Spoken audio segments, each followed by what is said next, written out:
Good evening, folks. Welcome back to another episode, another edition of the Jake Break. Trent and I here back again for another great week ahead of us here. We'll dig into that a little bit here and maybe some scheduled changes that you'll foresee with next week's episode. But welcome back, episode 49. Trent, how are we doing this evening? We're here, man. It's been a long day. Again, we're tired. But with it's actually Saturday night, so we're not doing it Sunday night. We have Mother's Day tomorrow. Mm-hmm. So we thought that we'd spend time with our moms and my wife tomorrow evening. So we're sticking it out here late Saturday night. That's right. And for those of you that are listening here on Monday or whatever day you're listening to it here next week, happy Mother's Day to all the mothers out there. You know, make sure you hug them, tell them you love them, because who knows where we'd be without them. And heck, happy Mother's Day. I remember growing up as a kid, there's a lot of people telling me that Mother's Day is, about all women, right? Not even just mothers. So, happy Mother's Day to all women out there. It's a special day to just kind of, it's one of those things, like, once you have a wife and see what moms go through, not only at childbirth, but then post, and all that they manage and handle and juggle, it gives you an all new appreciation for Mother's Day. I can't even really put it into words, because like growing up, Mother's Day, yeah, I love my mom, super thankful for what she does for me, what she always has, but then when you see your wife turn into a mom, it gives you a whole new perspective. Oh yeah, I believe it. Do you have any big special plans or anything like that for it? No, we're just going to kind of hang out tomorrow. Then we're going to her parents for dinner tomorrow evening. But nothing too crazy. I mean, with how nuts he is right now, as far as like he just doesn't sit still. He's just on the go all the time.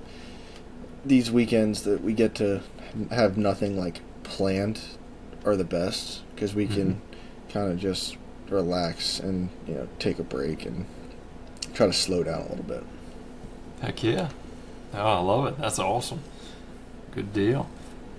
Well, exciting weekend ahead, not only because of that, but a bunch of other stuff going on as well, and we're here to break them down. But before we get into that here, just a quick shout out, if you do not follow the Jake Break on Instagram, TikTok, YouTube, be sure to click that link that we show right below the video if you're listening on Spotify or watching the video on Spotify. Click that link, subscribe on YouTube. If you didn't watch it yet, brand new 3D archery video that came out last week. Hand up, I screwed up. We told everybody, we had it advertised it was going to come out Thursday at noon. Well, Thursday at noon rolled around, I checked the YouTube studio app, and I was like, man, it's not even here. Like, people aren't watching it. What's going on? Well, here, I scheduled it for Friday at noon in my delirious getting ready to go to bed, mentality. So I quick posted it. It was like Thursday at 3 o'clock then. And it's still doing good. Appreciate the love and support on it. But if you have not watched it, it is wild. It is a wild ride. First one was entertaining. This one might take the cake. I don't know. There were some crazy shots that Trent made. And, I made some shots too, but some other wild stuff happened too. We won't give away too much, but it was a great time. Yeah. But good deal. Well, let's just jump right into it, Trent. We have lots of material to cover here tonight. Obviously, the big ticket item is UFC 328 tonight. But before we get into that, Trent, we got our special segment of the week here. Let me see if I can pull up the media again. Boom, here we go. It is time for the Breaking Questions segment of the week, Trent, and we have lots of them available here this week, but we're only narrowing it down to one. We want to make sure we space some of these out. We've got a bunch of them here this evening. First one, since we're fresh off the Masters, a couple weeks away from the Masters weekend, one of our loyal fans of the show said, hey, could you guys win the Masters if you started at 100 yards out on every single hole? No. Plain as day, Jake. No. I would go as far as saying, if you would put me on the green on every hole at the furthest point away from the pin, I don't know if I could win the Masters. I don't know if that's far-fetched, to be honest with you. I'm not a great putter by any means. Below average, I would say. But from what I hear about the greens and some of the shots of the slopes and how you see the ball react, there's some, my first putt may be still 40 feet from the hole. Whereas these guys are hitting their drives and then they're sticking their next shot to 5 feet. Do I think my second putt will be within 5 feet? Maybe. But I mean, that's my honest opinion. Yeah, I feel that. I would agree. I think even with a top-tier caddy, like somebody that's going to walk me through every single shot, even if it's 100 yards in, I don't know. I consider myself to be a decent wedge player and a decent, average putter. I don't think I could do it, Trent. I mean, what was the winning score this past Masters, right? It was I don't know, 12? No, that's got to be more than that. 12 under? I think it was right around 12, I think. Let me look up here quick. So, the Masters winning score, Roy was 12 under. Yeah. Yep. So, I don't know, over 4 days, starting at 100 yards in on every single hole, and I got to shoot 12 under. I got to agree with you, Trent. I don't know if that's doable. And the point you brought up about the, caddy, well, you can have the best caddy in the world. Give me, Ted Scott. Mm-hmm. It all comes down to execution. Sorry, Ted, but I'm not going to execute that. You may be telling me put it here, but I may push it 40 feet to the right. Mm-hmm. There's water. There are traps that I may stay in and not get out of. You know what I mean? Yeah. I don't know. I don't think it would happen.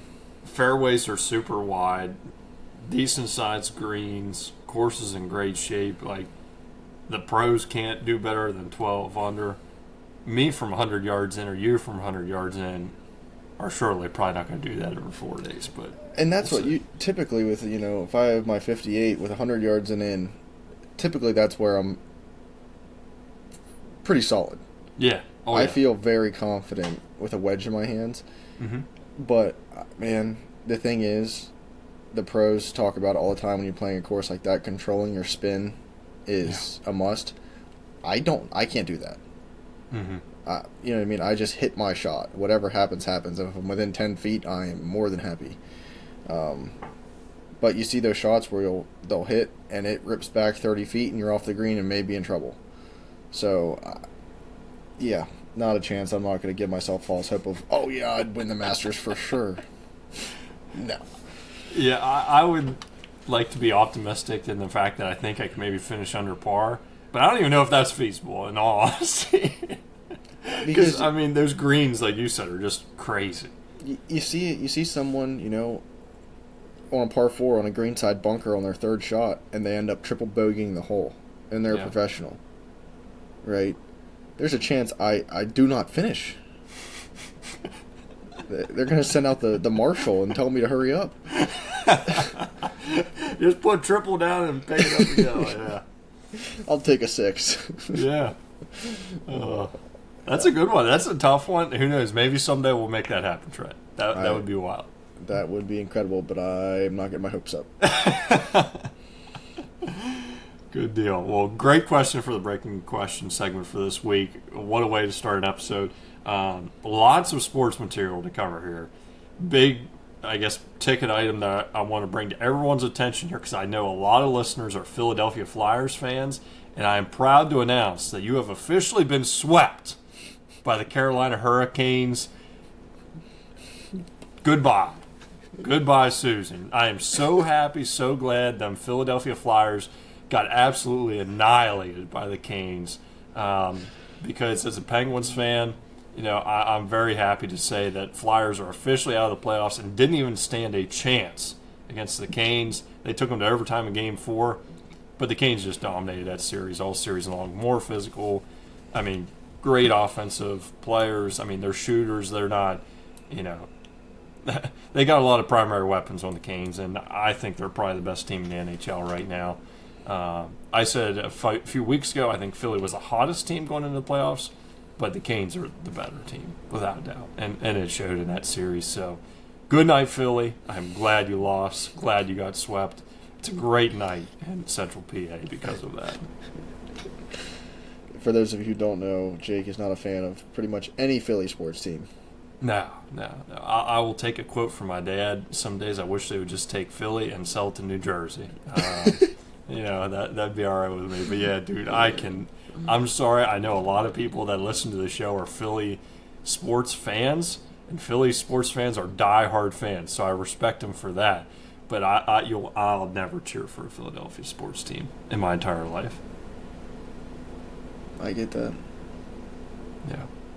I'm not a Philly sports fan. But like I've said, I'm not a fan of many teams. I just like watching sports. And I do like watching local teams, but I wouldn't call myself a fan. But you are indeed the opposite of a Philly fan in any realm. Yeah. I am diehard against Philly. So growing up, my brother and I had these shirts because he's a Yankees fan, I'm a Red Sox fan. And we had these shirts that says, mine said, I cheer for two teams, the Red Sox and whoever beats the Yankees. If I had a shirt, I would pick, I cheer for any team that beats any Philadelphia team. I'd be in hockey, I'd be I cheer for the Penguins and whoever beats the Philadelphia Flyers. But that could go for every Philly sport, dude. I just cannot stand Philly sports. If you had to root for one season, the Flyers or the Eagles, who are you rooting for? I probably wouldn't even watch all season long. No, you have to. You got to pick one. You got to root for the Eagles. So let me change the question a little bit, or tweak it a little bit. What Philly team would I cheer for? So I would potentially cheer for the Philadelphia Phillies. No, I asked for the Eagles, and I asked for the Flyers. I didn't bring the Phillies or the Sixers into it. I said Flyers, and I said Eagles. I think I'd have to choose the Flyers. The Eagles, I'm sorry, but Eagles fans are just, all Philly fans are over the top, but the Eagles fans are just ridiculous. Last year you had so many weapons at your disposal, and you were awful. So you give us, let's just say, Dallas's defense, they couldn't hold water in a 5-gallon bucket last year, but our offense was good, but you throw the same weapons in any other offense in the NFL, they're going to click off, tons of offense and win games. I don't know. The Philadelphia Eagles are just so obnoxious. The Flyers fans are too, but the Eagles ones are just a whole nother level because they've won the Super Bowl recently. They still have that in their back pocket, and they're a good team. Don't get me wrong. Yeah, they're all right, but I don't know, dude. I'm sorry. I know a lot of people like the Eagles that listen to this show. It's not against you personally. It's just your team. I still like all of you guys that listen to the show and are Eagles fans personally, but I just truly cannot stand the Eagles. And Nick Sirianni, their coach, perfect fit for that team because his personality and mentality just blends perfectly for that. That's all I'll say. So I would say Flyers. Long-winded answer to say I would choose Flyers over the Eagles every day of the week. If there was one team in the NFL and I would have to cheer for that team, I'd quit watching the NFL. NFL doesn't exist in your book. No. Oh my. But on from that, Jake. We're going to talk about UFC 328. Love it. Chimaev and Strickland. Possibly, I don't want to say one of the biggest. So I think this year probably the biggest main event. Oh, yeah. As far as bad blood. Mm-hmm. These two guys hate each other. because not only is it just you hate each other to put a show on, but like when you start bringing like religion and everything else into it, dude, it's getting messy. You're darn right. Like it's just Strickland's a loose cannon, but also Chimaev. Before I thought like a couple years ago I thought he was pretty quiet, but like over the past couple years, he's kind of crazy too. Yeah, yeah. I mean, you look at his eyes before a fight starts. There's some crazy in those eyes. Yeah. Yeah, man, he's insane. So I think it's gonna be a bloodbath. I think someone's getting finished. I don't think it's gonna go the distance. I hope Strickland wins, to be honest with you. Yeah. But we'll see.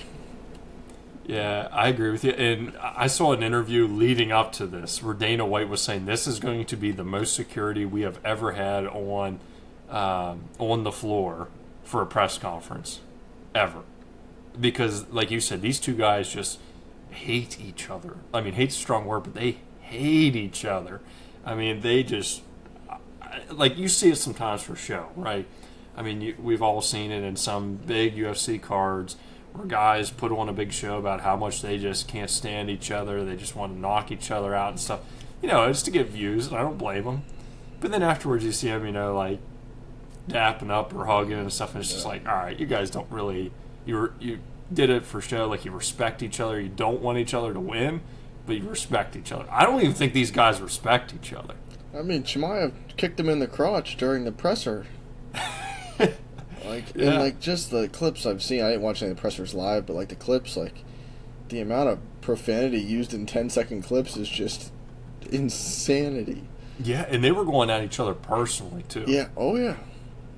Yep. I mean, they were cutting as deep as they could without, you know. I mean, I think they go too far, but I would say they cut as deep as they could without like getting the cameras and the mic shut off immediately. Yeah. Yeah. First fight of the night, we have a submission On the main card? on the main card. Dang, okay. Who was that? It was King Green over Jeremy Stevens. Okay, all right. Well, and the legend himself, Jim Miller, getting another win as well by submission, you'd said, right? Earlier? Yep, guillotine choke in round one. Man, the guy's a legend. I think he might get up to 70 fights.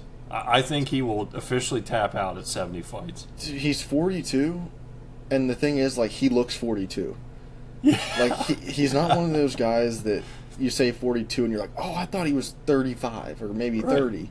No, he looks every bit of 42. Mm-hmm. Like, he's definitely just, you know, drinking some beers throughout the week, training. I just don't know how he's still doing it. For what this sport does to your body, and I know how my body feels at 25. Like, what? It's incredible. Absolutely it's incredible. Wild. It's wild because he's over 60 fights now, I think, in his career. Pushing 50 now, isn't he? Let's see. 39 and 19. Yeah, so that'd make him 58 fights. And one no contest at 59. Jeez. I mean, he might set a record. I think he's going to push 70 fights. I think that's what he's going to do, and then he's going to call it good. Yeah. It's either that or, like, he's not going to give any, you know, inkling that he's going to retire, and he's just going to drop the gloves after a random fight. Yeah. No, that's awesome. But, I mean, on the card, there's a great card for 328. Like you said, Trent, I would agree. I think this might be the most hyped card so far of this year. Yeah. You know, there's been some great cards, you know, in the wintertime there, like earlier in the year. But I think this one might be the most hyped up and most exciting for me personally. Yeah. Because, you know, both guys want to take the other guy's head off. Yeah. Yeah. And it's not for show. Like I said, these guys I don't even think have an ounce of respect for each other. No. Cannot stand each other. I mean, honestly, I'll be the first to say I think Strickland was robbed previously, especially in his first bout against DDP. 100% I think Sean should have won that. There's a lot of other people that would agree with that statement. So I think this gives him an advantage going into it, knowing what the title fights look like. has a little bit more experience in that realm, but I just think like this is the night where Strong gets the belt back. So I was just doing a quick search.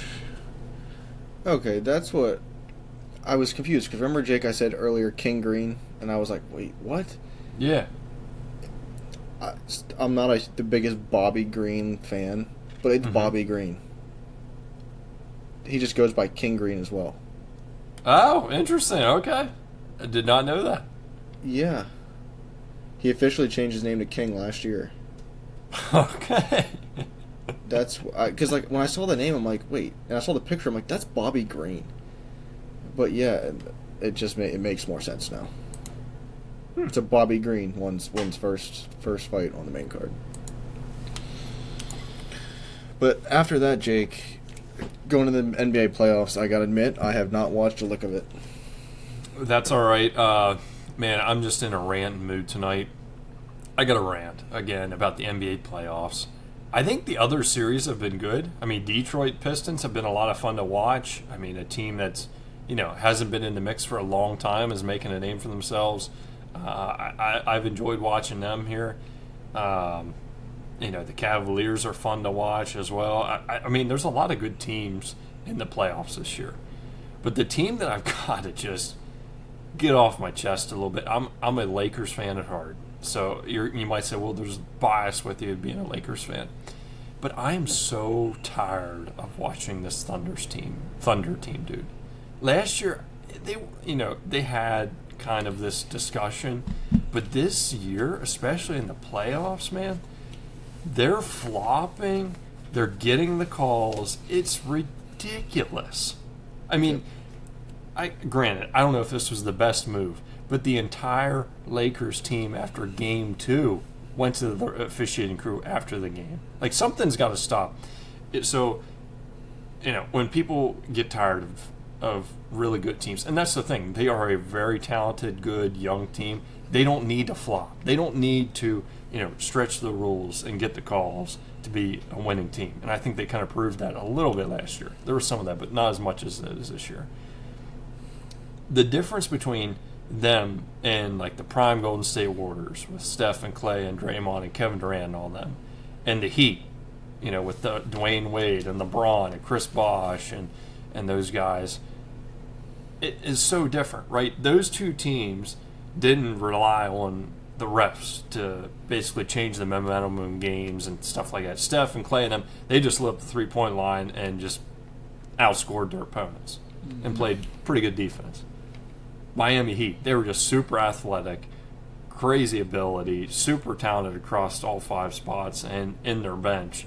I mean, they just physically and skillfully dominated teams in their dynasty. This Thunder team, I mean, it's got enough people talking about, is this legit? Like, is this real? I'll give you a good example of this. All right. So the Lakers get a 4 or 6 point lead, I think it was. The next 4 minutes, the Thunder have 16 free throw attempts. 16, Trent. And of course, they get the lead. Changes the entire momentum of the game. I'll be the first to admit as a Lakers fan, I think the Thunder are the better team. I don't foresee a world where the Lakers win, especially with Luka Doncic out. I just don't see where they can win this series. If they have Luka, it might be a different story. But the fact of the matter is, it's just ridiculous. Like Game 3 tonight, right? Chet Holmgren, 7-foot skinny guy, goes up for the jump ball. DeAndre Ayton, another 7-footer, filled out guy, strong, athletic guy, jumps into him a little bit in the tip off, gets a foul within 1 second of the game because Chet's acting like he got his face cut in half.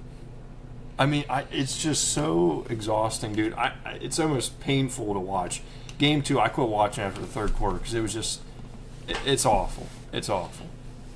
And, if refs are going to be whistle happy, if it's both ways, it is what it is.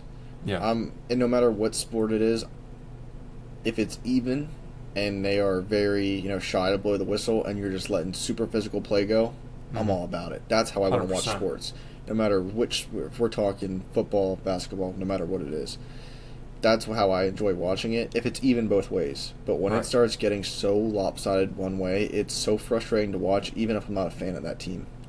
Right. Like, it's just, you can basically call it of when it's coming. I saw a clip of the entire Lakers team after the game the other night was talking to the refs. Mm-hmm. The entire team was like, because they're so dumbfounded of what they have to do. And I saw a clip of a coach saying about, like, LeBron James is, because typically if you don't watch sports or you don't watch basketball, if you're a big name, you draw a lot of fouls. Like, it just is what it is. It just kind of comes with it. This series, like, LeBron hasn't drawn hardly anything. No. So it's tough. Nope. And the thing that's just crazy for me is it's perfect timing, right? I mean, I think the Lakers are playing pretty good defense against SGA. He is known to flop. He is known to draw fouls. But they've played pretty good defense against him, and the refs have not fallen into that bait trap, I would say, for the most part. There's times where it's like, are you serious? But it's just the timing of these calls, right? Like, Game 2 was a perfect example of this. When the Lakers would tie it, the Lakers would get a lead, they'd make a run, boom, then they'd start rattling off these calls, and then the Thunder would get momentum back. Now you could say, okay, the Lakers need to adjust, right? They need to battle through this. They need to handle the adversity. I get it, but as an athlete, like former athlete, you and I both know this, Trent. No matter what sport you're playing, if you've got the momentum, and then you start getting calls on you, and the game just slows down because of that, it's a whole different shift in the sport. I mean, you and I both know, like in soccer, right? If your team's ahead, you have all the momentum, you're pressing, you're doing, the things you're supposed to do, and then they start to get calls. The game slows down. It's a whole different game then. Yep.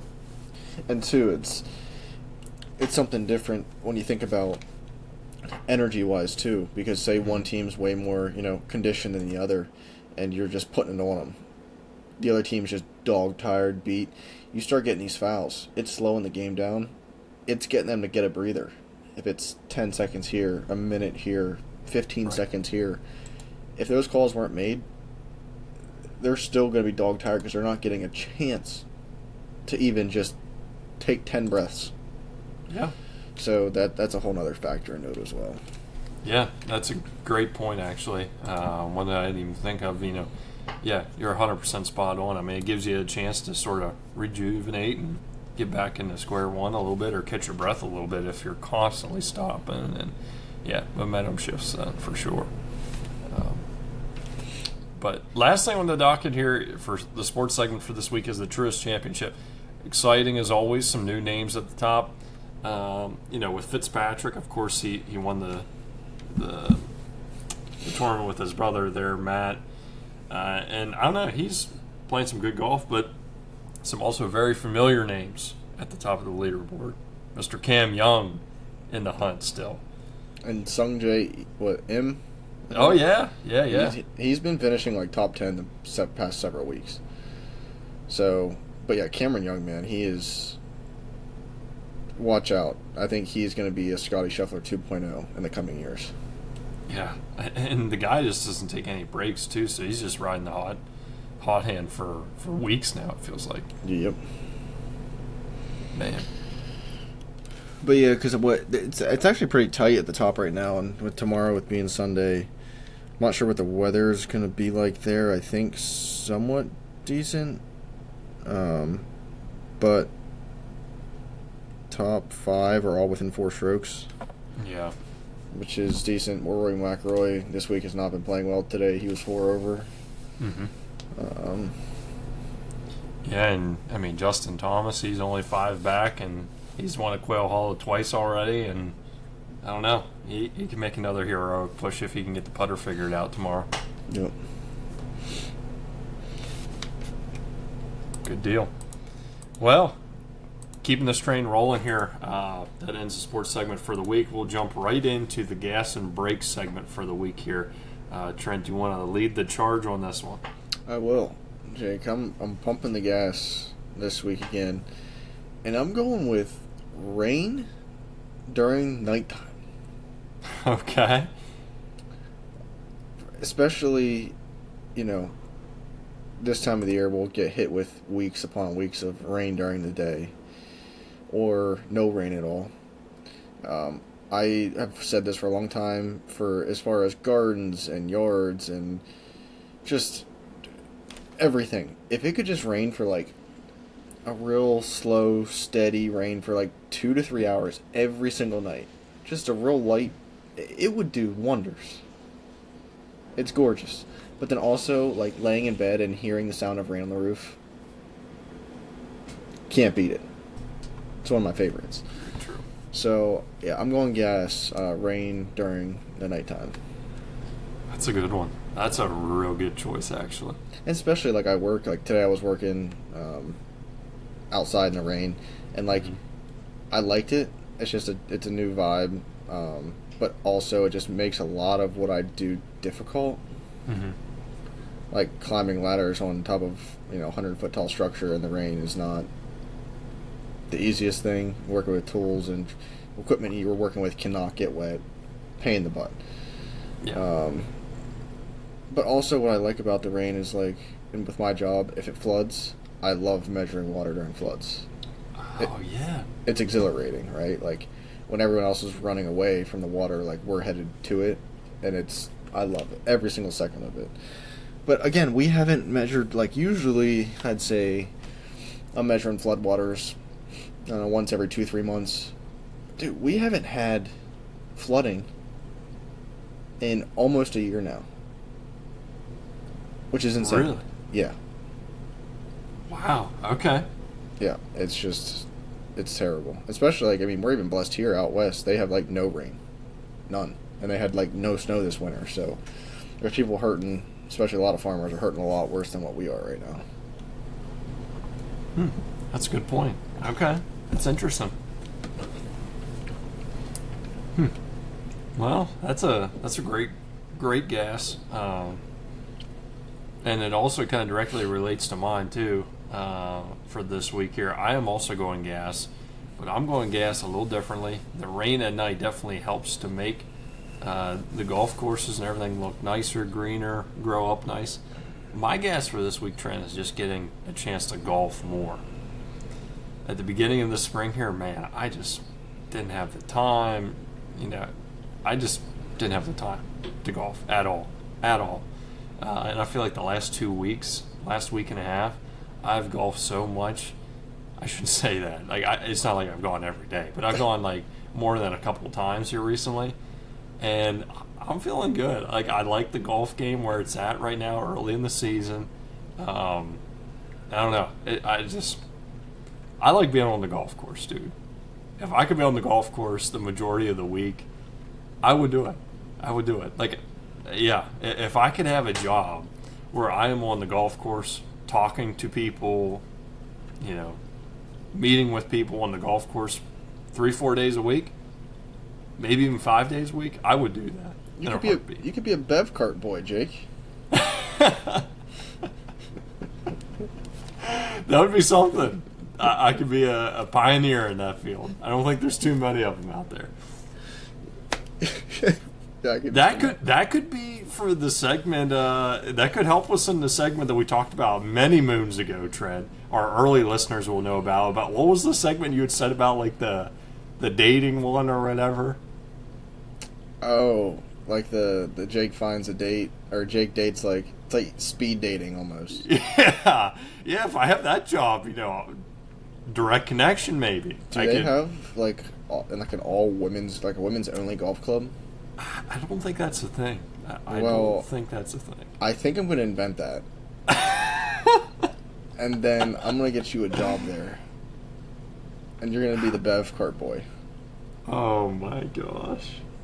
Your face is getting all hot and red and bothered just thinking about it, Jake. I'm just shaking my head. I don't think that's a thing. I know you have friends that are bev cart girls, so they can give you some tips on how to be successful. That's true. I could chat with them a day or two, and yeah, that could be a good weekend gig. Yeah, there you go. That's how you be on the golf course 3 to 4 days a week talking to people. That's your in. Oh my gosh. Well, I'm gonna look into this. We got to look into this. I don't think that's a thing, but we can look into it for sure. Oh my. Interesting. Well, I don't know, but I'm excited because for our gases this week, they kind of relate in a way a little bit. But big news for this week is we are getting away for a little bit. So I'm glad that I'm able to get out and play a little golf because, this week you and I are going away for a little bit, doing a little golfing ourselves. We are, Jake, and I'm going to be rusty as can be. I went to the driving range once, like a week and a half ago, and that's the only time I've touched my club since last year when we went on a golf trip. And that was like right before the podcast started, I think. Yeah, that was right before it. Yeah. Right before. Crazy stuff. Well, this week, for those of you that don't know, Trent and I are making a trip down to the south. Not super far south, but we're going to the great state of Virginia to play a few rounds of golf over an extended weekend here. And then we'll make our way back to Central PA, then back to the motherland, I guess you could call it. Yeah. But we're having a little bit different schedule. We just want to get that out of the way. Yeah. Go ahead. So next week, this episode's episode 49. We were planning to have a special guest on for episode 50, but this is on us, poor planning. We didn't realize that episode 50 was going to be the Monday after we get home later in the day on a Sunday. And, I want to spend time with my wife and my child, and we're going to be dog tired, so filming late Sunday night for episode 50, we wouldn't be giving you our best work, and we'd be giving you a very probably short version with definitely no guest. So we're actually going to be filming pretty early in the week for next week's episode before we leave for the trip. So we're not going to be talking about our trip because we're going to film pre-trip, but you'll hear all about it in episode 51, I'm sure. I love it. Yeah, good point. Yeah, so I don't know what episode 50 will bring, but we're going to bring another episode to you because we are not going to miss a week, Trent. We're not going to miss a week. We're at 49. We're not going to miss it at 50. Yeah, for sure. It may be a little shorter and a little sweeter, or we may just go off the rails and just ramble about random stuff because we're going to film in, 3 days from now? Yeah. So not too much is going to happen between now and Tuesday, but we'll figure it out. Absolutely. But if you're listening to this Monday and you want us to talk about random topics, shoot them our way, so that way we have something to kind of talk about here next Tuesday. Yeah, for sure. Yep, good point. And we will be sure. We're going with a group of people. It's not just ourselves. So depending on how the pairings work out, I'm not sure Trent and I are going to be able to play every round together. We're hoping to get some kind of content, some kind of video potentially over the weekend, but it's more of a get the legs stretched out, get the golf game working, and then we're going to be able to get some more content as the year goes on. Maybe even film a couple rounds here or there, or parts of rounds, to delve into the golf world as well in the YouTube space. So stay tuned. There will be some video and pictures, I'm sure, from the week. But we'll see. But going on from that, last week, Jake, we had the blind draft with the topic Best Outdoor Brands. I got 80% of the vote, and you got 20%. Yeah, that was tough. I don't really know where you went wrong because I thought both lists were pretty good. Yeah, I thought so too, but I don't know. You had some really just tough names out there, like well-known names. I think Columbia for mine was like a big hitter, but you just from top to bottom I thought had a pretty solid list. Yeah, I don't know if it was Smartwool. True. Because I thought that was a solid pick because all of their products are stellar. If someone doesn't know ball like that, they're what the heck is Smartwool? Mm-hmm. But if you do any sort of hiking, great socks. Yeah. But So that leaves me with 23 wins. Jake has 19. We got 4 ties, and the special guests have 2. And this week, Jake, we are going to do a normal blind draft with the best guard dogs. Okay? Say you live in an area where you got a bunch of salesmen that you don't want on your lawn. What dog are you going to have that you can open up the door and say, sick 'em, and they're going to take off for the hills? Stinking salesman, anyhow. Yeah. Dude, they ring our doorbell all the time. Salesmen do? Oh, yeah. Really? I was just joking. I didn't realize that. No, all the time. Like, they're trying to sell pest control. They're trying to sell solar. They're trying to sell security. They're trying to sell everything under the sun. And I get on my ring doorbell. I'm like, I'm not interested. And then they knock again. And then I go outside. And I'm like, hey, man, like, I got stuff going on. Like, I'm not interested. And I mean, power to them. They are very persistent.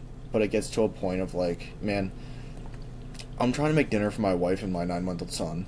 And, like, I literally said this to the guy last week.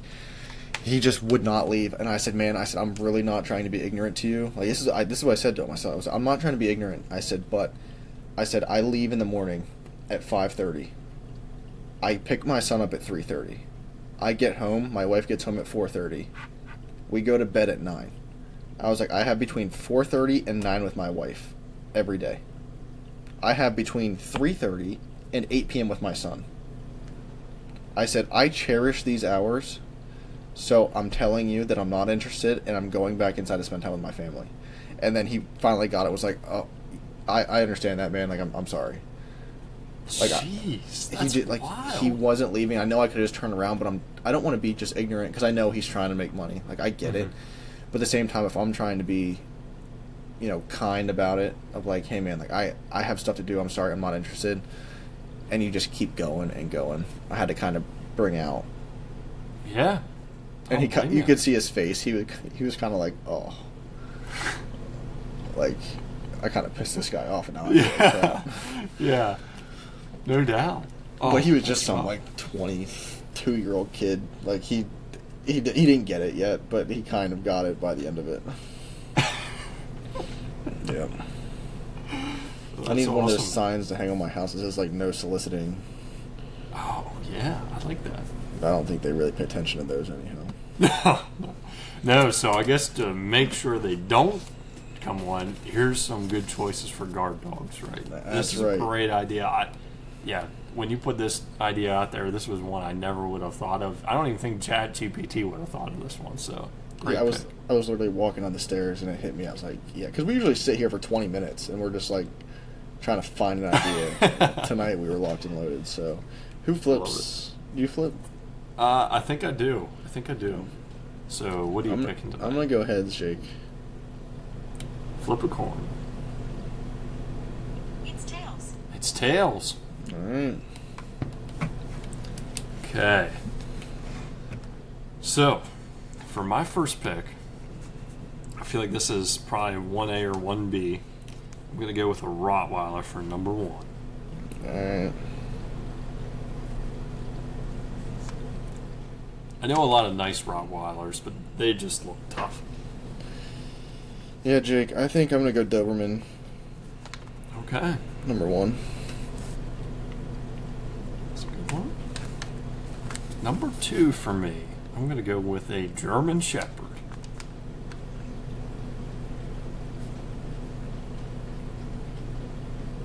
All right. Number 2, I'm going Cane Corso.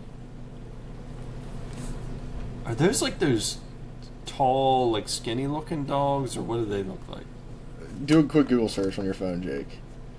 Okay. They are a massive dog.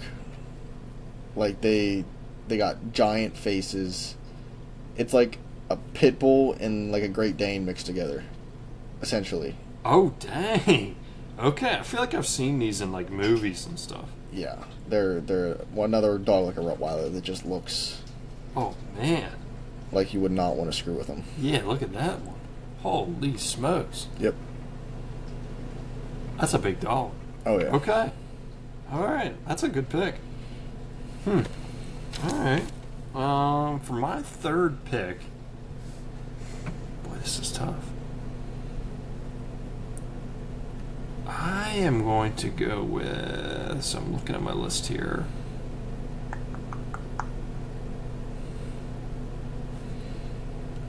I'm going to go with.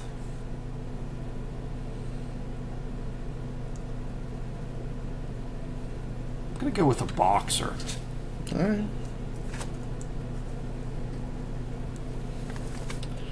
All right, Jake. I'm going to Bull Mastiff number 3. Oh, man, that's a good pick.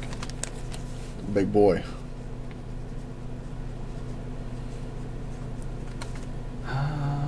Let's see here. For my fourth pick, I'm going to go with. I'm going to go with a English bulldog. Okay. That's a bold pick. Yeah, not the French ones because they're smaller. I'm going to go with an English bulldog. The English bulldog, you could just run in 2 circles and they'd be out of breath.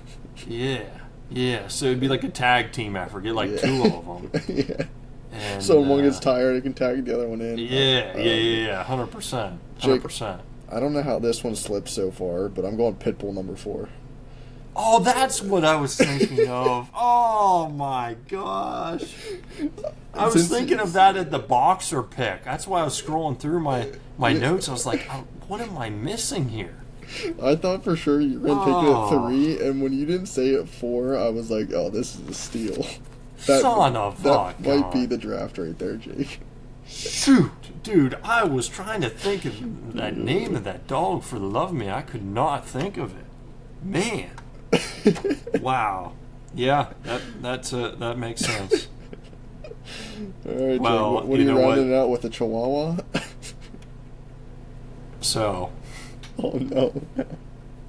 this is either going to sink my ship or keep me afloat. For my 5th and final pick, for the guard dog blind draft,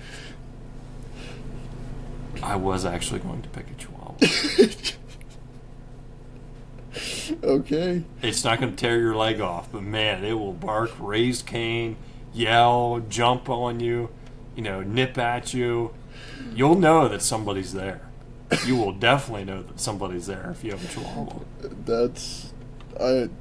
I was just a good pick, Jake. I like it.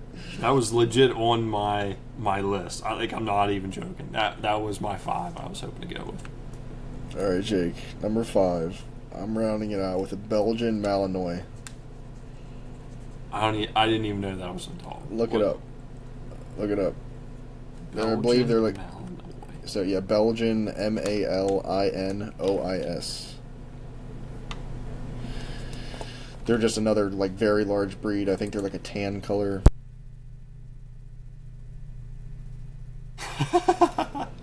It says here it's basically a U.S. Navy SEAL with fur. Is that what it says? Yeah, no joke. And I know they can jump. Like a lot of them, they're used as like police dogs. Oh, yeah. And I guess they can also come in like black.